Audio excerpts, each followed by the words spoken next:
भारत एक ऐसा देश जहां कई धर्म और अनेकों जातियां मिल जाती हैं। हर किसी के अपने रीति रिवाज हैं, अपनी अपनी प्रथाएं हैं, लेकिन सबसे ज्यादा चर्चाओं में दो ही धर्म रहते हैं, हिंदू और मुस्लिम।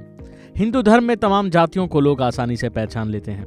कोई ब्राह्मण है तो कोई बनिया, कोई राजपूत है तो कोई दलित। लेकिन अगर बात मुस्लिमों की हो तो, क्योंकि अक्सर लोग यही समझते हैं कि मुस्लिम सिर्फ मुस्लिम है, बल्कि सच तो यह है कि भारत देश शुरू से ही जाति वाला देश रहा है।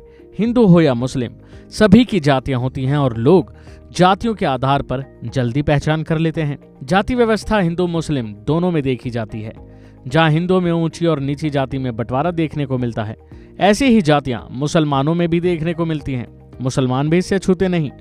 मुसलमानों में जातियां अशराफ, अजलाफ और अर्जाल के नाम से होती हैं। तो चलिए आपको बताते हैं कि आखिर इन तीनों का क्या मतलब है। सबसे पहले नंबर आता है अशराफ मुसलमान का।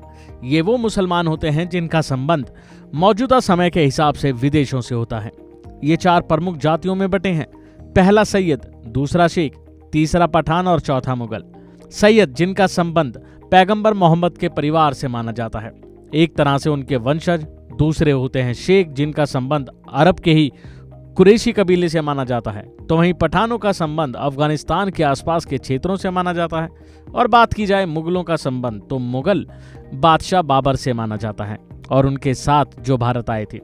दूसरा नंबर आता है अजलाफ मुसलमान का। अजलाफ मुसलमान में दर्जी, धोबी, दुनिया, गद्दी, फाकिर, बढ़ई, लोहार, हज्जाम यानी कि नाई, जुलाही, कबाड़ी, कुम्हारा, कंजरा, मिरासी, मनिहार, तेली समाज के लोग आते हैं। और फिर आखिरी में यानी तीसरे नंबर पर आते हैं अर्जाल मुसलमान। इनमें वो दलित आते हैं जिन्होंने इस्लाम कबूल किया हो, जैसे कि हलालखोर, भंगी, हसंती, लाल बैगी, मेहतर, नट, गधेरी आदि। बता दें कि अब आपको जरूर पता चल गया होगा कि मुस्लिमों में कितनी जातियां देखने को मिलती हैं। और ऐसा इसलिए कि इसका सीधा संबंध भारत के इतिहास से जुड़ा है। जब भारत में मुस्लिम शासकों का शासन काल आया तो अलग अलग धर्मों के लोगों ने अपना धर्म बदलकर इस्लाम को अपना लिया। इसमें बड़ी संख्या में वो लोग भी शामिल थे जिन्हें जातियों के आधार पर परेशान किया जाता था। इतना ही नहीं, उनके धर्म के आधार पर भी उनका शोषण होता था। हालांकि कई लोगों का धर्म परिवर्तन कराने में बाबाओं का भी अहम योगदान रहा। तो वहीं बात करें 1990 के दशक की, तो उस दौरान भारत में मुस्लिमों के बीच जातिवाद को खत्म करने के लिए एक बड़ा आंदोलन छिड़ा। हालांकि इस पर बहस और सवाल हमेशा से होते आई।